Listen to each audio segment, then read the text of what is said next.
Hi all, இன்றைக்கி என்ன பார்க்க போகிறோன்னா சிம்பிள் ஆரி ஒர்க் நெக் டிசைன் வந்து ஸ்டெப் பை ஸ்டெப்பாக பார்க்கலாம். ஃபஸ்ட்டு வந்து நான் வந்து ஃப்ரண்ட் நெக்கை மார்க் பண்ணிவிட்டு ஃப்ரேமில் ஃபிக்ஸ் பண்ணிவிட்டு அந்த நெக்கு மார்க் பண்ணது மேலே ஜரி த்ரெட் வச்சு ஸ்டிச் பண்ண ஸ்டார்ட் பண்ணிட்டேன். ஜரி த்ரெட்டு வந்து நீங்கள் வந்து டயல்ஜி இல்லை மம்தா பிராண்ட் வந்து யூஸ் பண்ணலாம்.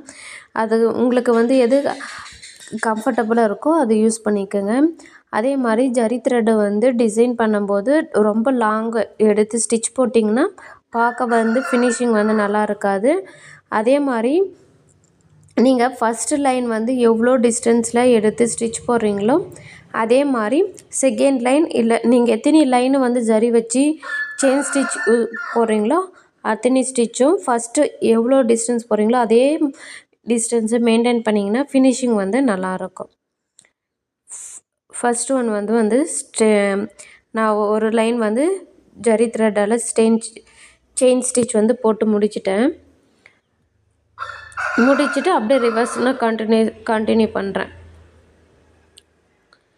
கண்டினியூ பண்ணும்போது நம்ம ஃபஸ்ட்டு ஒன் எவ்வளோ டிஸ்டன்ஸ் போட்டிருக்கோமோ அதை காம்பன்சேட் பண்ணுற மாதிரி அதே அளவுக்கு செயின் ஸ்டிச் வந்து நான் போடுறேன். ஃபஸ்ட்டு ஒன்றதை விட இது செகண்ட் ஒன் போடும்போது கொஞ்சம் டிஸ்டன்ஸ் வந்து அதிகமாகவோ இல்லை கேப் கொஞ்சம் பெருசாக வர மாதிரி அப்படிலாம் நீங்கள் போட்டிங்கன்னா வந்து ஃபினிஷிங் நல்லா இருக்காது. இப்படி பண்ணும்போது ஒரே நீட் ஃபினிஷிங்காக இருக்கும். நம்ம கையில் பண்ண மாதிரியே இருக்காது, மிஷின் எம்ப்ராய்டரியில் பண்ண மாதிரி இருக்கும். அதை மட்டும் பார்த்துக்கோங்க.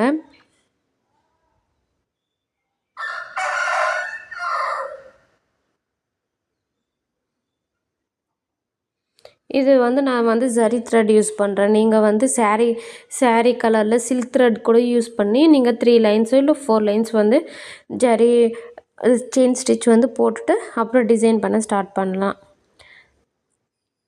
இப்போ வந்து செகண்ட் லைன் போட்டுட்டேன். தேர்ட் லைன் வந்து போட்டு ஃபினிஷ் பண்ண போகிறேன். நான் வந்து இதுக்கு வந்து 3 லைன் வந்து ஜரி த்ரெட்டால் செயின் ஸ்டிச் வந்து போடுறேன். நீங்கள் வந்து சாரீ கலரு த்ரெட்டு வந்து ஆப்போசிட் கலர், ப்ளவுஸ் ஒரு கலர் சாரீ ஒரு கலர் இருந்துச்சுன்னா ஆப்போசிட் கலர் எடுத்தும் நம்ம ஜரிக்கு பதில் சில்க் த்ரெட் யூஸ் பண்ணி செயின் ஸ்டிச் போட்டு டிசைன் பண்ணவும் ஸ்டார்ட் பண்ணலாம்.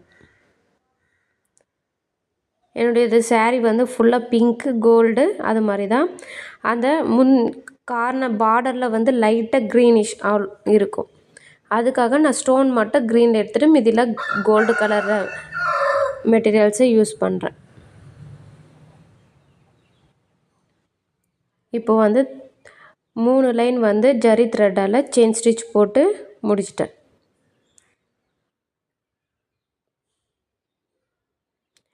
அப்புறம் இப்போ வந்து பீடு வந்து வச்சு டிசைன் பண்ண போகிறேன். அதுக்கு ப்ளவுஸுடைய கலர்லேயே நார்மல் த்ரெட் எடுத்து ஸ்டார்ட் பண்ணுறேன். ஃபஸ்ட்டு எப்போவுமே ஸ்டிச் பண்ணுறதுக்கு முன்னாடி ஒரு லாக் ஸ்டிச் போட்டு ஸ்டார்ட் பண்ணுங்க. ஏன்னா சப்போஸ் வந்து த்ரெட் ஏதாச்சும் கட் ஆயிடுச்சுன்னா அந்த லாக் ஸ்டிச் வந்து கொஞ்சம் செக்யூர் பண்ணும் பீட்ஸை. இப்போது நான் ஒரு sugar bead 2 mm round bead ஒரு கர்தானா பீட் அந்த கவுண்டில் எடுத்துட்டு ஸ்டிச் பண்ணுறேன்.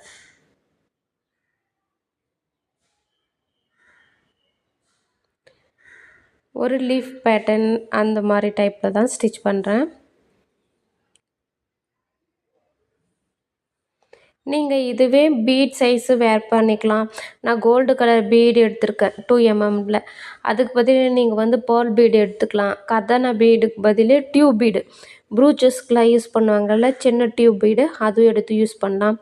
இல்லைனா டியூப் பீடு இல்லாமல் வெறும் சுகர் பீடு வச்சு யூஸ் பண்ணிடலாம். அது வந்து உங்களுடைய இதுவே. அதுக்கப்புறம் நான் வந்து கிளிப்ஸ் இது வந்து பேஸ்ட் பண்ணுறேன். ஸ்டோனு அது க்ரீன் கலர் பார்டர் சொன்னங்கள லைட்டாக க்ரீனிஷ் இருக்கும். சரி அந்த லுக்கு அந்த எஃபெக்ட் வந்து ப்ளவுஸில் கொடுக்கணும்னு சொல்லிவிட்டு க்ரீன் கலர் வந்து ஸ்டோன் வந்து ஃபிக்ஸ் பண்ணுறேன்.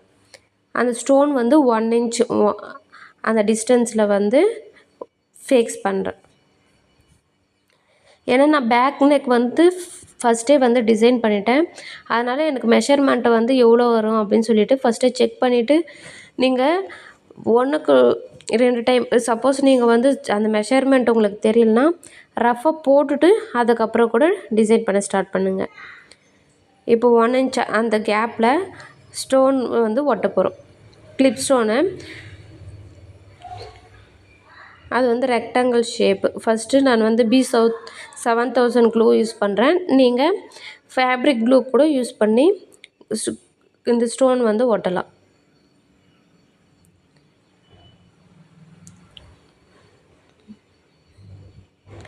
ஸ்டோன் ஒட்டிட்டு கொஞ்சம் ட்ரை ஆகிறதுக்கு டைம் கொடுத்துட்டு டிசைன் பண்ண ஸ்டார்ட் பண்ணுங்கள். சப்போஸ் நீங்கள் வந்து B7000 க்ளூ யூஸ் பண்ணிங்கன்னா அது வந்து சீக்கிரம் ட்ரை ஆகிடும், அவ்வளோ டைம் எடுக்காது. நீங்கள் வந்து ஃபேப்ரிக் க்ளூ யூஸ் பண்ணால் ட்ரை ஆக வந்து டைம் ஆகும். ட்ரை ஆகட்டும்னு சொல்லிவிட்டு டிசைன் பண்ண ஸ்டார்ட் பண்ணுங்கள். அதே மாதிரி தான் ஒரு சுகர் பீடு, ஒரு 2 mm ரவுண்ட் பீடு கோல்டு கலரில், ஒரு கர்தானா பீட், அந்த கவுண்டில் வந்து பீடு எடுத்துகிட்டு ஸ்டிச் பண்ணுறேன்.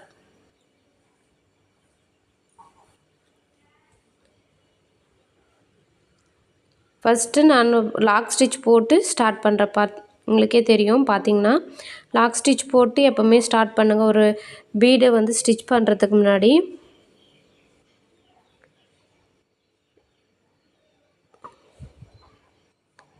இப்போ ஸ்டிச் பண்ணி முடிச்சிட்டு வந்து லாக் போட்டுக்கிறேன். நான் வந்து 2 டைம்ஸ் வந்து லாக் போட்டுக்கிறேன் ஒரு சேஃப்டி பர்பஸ்க்கு. நீங்கள் 1 டைம் போட்டாலும் ஓகே தான். அகெயின் வந்து அந்த கிளிப் ஸ்டோனுக்கு மேலே டிசைன் பண்ணுறோம். அதுக்கும் லாக் ஸ்டிச் போட்டு ஸ்டார்ட் பண்ணுறேன் நான்.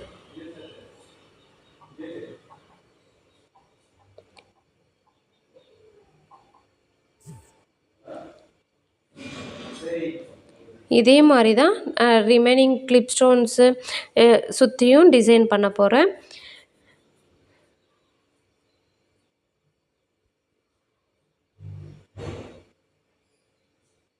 தேர்ட் ஒன் ஸ்டிச் பண்ணிவிட்டு ஃபினிஷ் பண்ணும்போது மட்டும் லாக் போட்டு முடிச்சுக்கோங்க. ஃபஸ்ட்டு லாக் ஸ்டிச் போட்டு ஸ்டார்ட் பண்ணோம். ஸ்டார்ட் பண்ணிவிட்டு டிசைன் பண்ணுறோம். ஒரு கர்தானா bead, round bead, sugar bead வச்சு.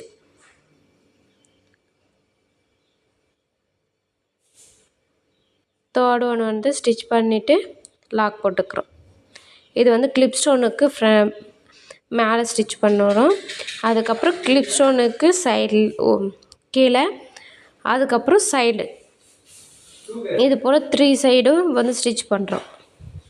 ஃபஸ்ட்டு ஒன்று வந்து எப்படி ஸ்டிச் பண்ணமோ அதே மாதிரி தான் செகண்ட் ஒன்று இதே மாதிரி தான் ஸ்டிச் பண்ணி முடிச்சுட்டு ரிமைனிங்கும் நான் வந்து ஸ்கொயர் ஷேப்பில் வந்து ஸ்டோன் வந்து யூஸ் பண்ணுறேன். நீங்கள் அதுக்கு பதில் வந்து ட்ரையாங்கிள் ஷேப் யூஸ் பண்ணலாம், ரெக்டாங்கிளு, அதுக்கப்புறம் ஸ்கொயரும் சர்க்கிள் ஷேப்பும் யூஸ் பண்ணலாம். இந்த கிளிப் ஸ்டோன்ஸுக்கு பதில் நீங்கள் வந்து நார்மல் அந்த ஃபாயில் ஸ்டோன்ஸ் அப்படின்னு சொல்லுவாங்க, அதுவும் யூஸ் பண்ணால், அப்படி இல்லைன்னா நார்மல்ஸ் அந்த ஸ்டோன்ஸ்லாம் நம்ம வந்து பேஸ்ட் பண்ணிவிட்டு இது பண்ணுவோங்கள்ல நார்மல் ஸ்டோன்ஸு, அது மாதிரியும் நீங்கள் யூஸ் பண்ணிக்கலாம்.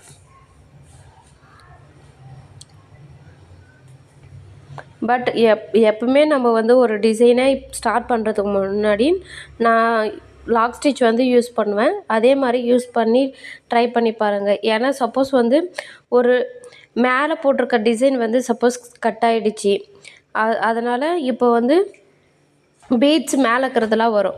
இப்போ நான் கீழே டிசைன் பண்ணியிருக்கிறது வந்து அதுக்கு வந்து எந்த ப்ராப்ளமும் வராது. ஏன்னா நம்ம வந்து ஸ்டார்ட் பண்ணும்போது லாக் ஸ்டிச் போட்டு ஸ்டார்ட் பண்ணுறோம். அதுக்காக தான் லாக் ஸ்டிச் வந்து யூஸ் பண்ணிவிட்டு டிசைன் பண்ண ஸ்டார்ட் பண்ணுறது.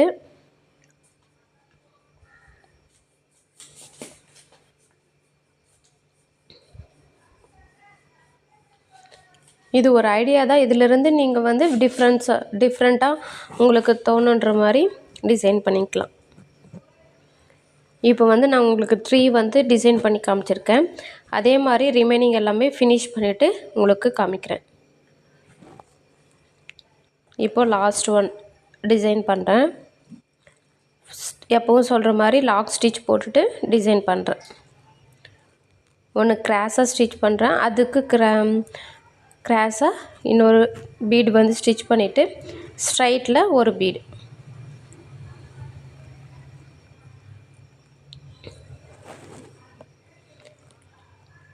ஸ்ட்ரைட்டாக ஒரு பீட் ஸ்டிச் பண்ணுறேன்.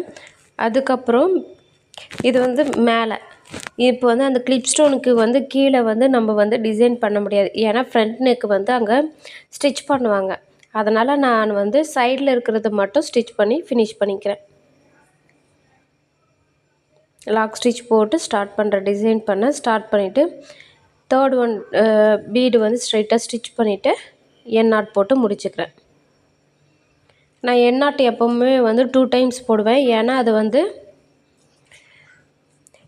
வந்து கொஞ்சம் ஸ்ட்ராங்காக இருக்கும். சப்போஸ் ஒரு நாட்டு வந்து லூஸாக இருந்துச்சுன்னா இன்னொரு நாட்டு வந்து கொஞ்சம் டைட்டு ஃபினிஷிங் கிடைக்கும். இப்போ வந்து நான் டிசைன் பண்ணி முடிச்சிட்டேன். இது சிம்பிளாக இருக்கும். உங்களுக்கு ட்ரை பண்ணுங்கள்.